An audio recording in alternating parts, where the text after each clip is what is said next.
کل جو ہے ہم غنہ کا بیان پڑھ چکے ہیں. غنہ نون اور میم پر تشدید ہو تو غنہ ہوگا، اور غنہ کہتے ہیں ناک میں آواز روک کر تھوڑی دیر گنگنانے کو. کس کو کہتے ہیں؟ گنگنانے کو. ناک میں آواز روک کے تھوڑی دیر جو گنگناتے ہیں اسے کہتے ہیں غنہ، اور یہ نون اور میم پر تشدید ہو تو غنہ ہوگا. ٹھیک ہے، تو اس کو یاد رکھنا ہے. سورۃ الناس پڑھنے میں جہاں جہاں غنہ آئے گا میں سوال پوچھوں گا، بتانا ہے کہ کہاں غنہ ہے کہاں نہیں ہے. ٹھیک ہے؟ ٹھیک ہے، شروع کرتے ہیں. اعوذ باللہ من الشیطان الرجیم. أعوذ بالله من الشيطان الرجيم. بسم اللہ الرحمن الرحیم. بسم الله الرحمن الرحيم. میں جب کسی آیت کو پورا پڑھوں جب تک رک نہ جاؤں تب تک تم شروع نہیں کرو گے. میں پڑھ کے جب رک جاؤں بالکل تب تمہیں شروع کرنا ہے. ٹھیک ہے؟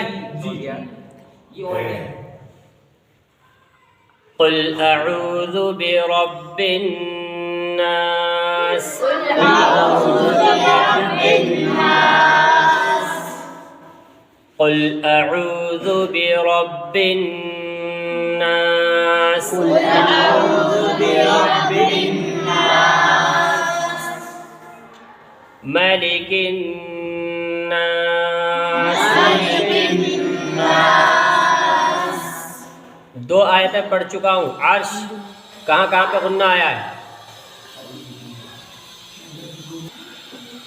قل اعوذ برب الناس. قل أعوذ برب الناس. عادل پڑھ کے بتاؤ وہ لفظ جہاں غنہ ہوگا. رب الناس. برب الناس. رب الناس. نون پہ تشدید ہے نا؟ جی. تو غنہ نہیں ہوگا؟ جی ہوگا.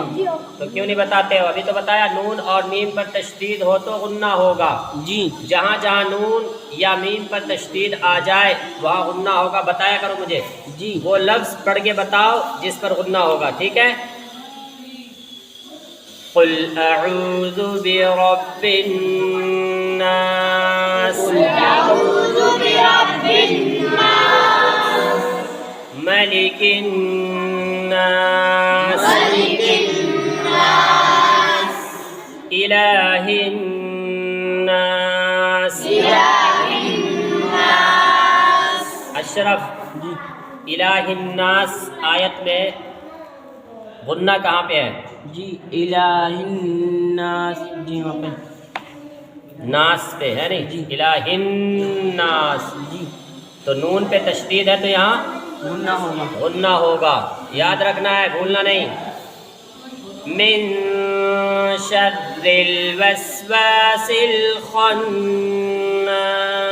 من شر الوسواس الخناس. کیف اس آیت میں ہے غنہ؟ جی. کہاں پہ؟ من شر الوسواس الخناس. لفظ وہ لفظ بتاؤ فقط جس پہ غنہ ہے. الناس. خناس پہ. کیوں؟ کیونکہ نون پہ تشدید ہے. الذی یوسوس فی صدور الناس. الذي يوسوس في صدور الناس. اسد ابھی جو آیت میں پڑھا ہوں اس میں کہاں پہ غنہ ہے؟ وہ لفظ بتاؤ مجھے. ناس. یہاں بھی صدور الناس. صدور الناس. من الجنة والناس. من الجنة والناس. من الجنة والناس. من الجنة والناس. اشہد ابھی آخری آیت جو میں پڑھا اس میں کتنا غنہ ہے، کہاں کہاں ہے بتاؤ؟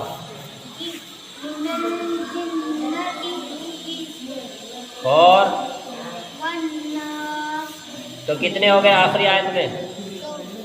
آخری آیت میں 2 غنہ ہے، جنتی پر بھی اور والناس۔ تو قاعدہ سمجھ میں آ گیا غنہ کیسے ہوگا، کہاں کہاں ہوگا؟ ماشاء اللہ۔ اب جو ہے قرآن کریم جہاں جہاں پڑھو گے اور وہ نون اور میم پر تشدید دکھ جائے تو وہاں اسی طرح غنہ کرنا ہے۔ 1 الف کی مقدار ناک میں آواز کو چھپا کر رکھنا ہے، نون اور میم کی آواز کو، ٹھیک ہے۔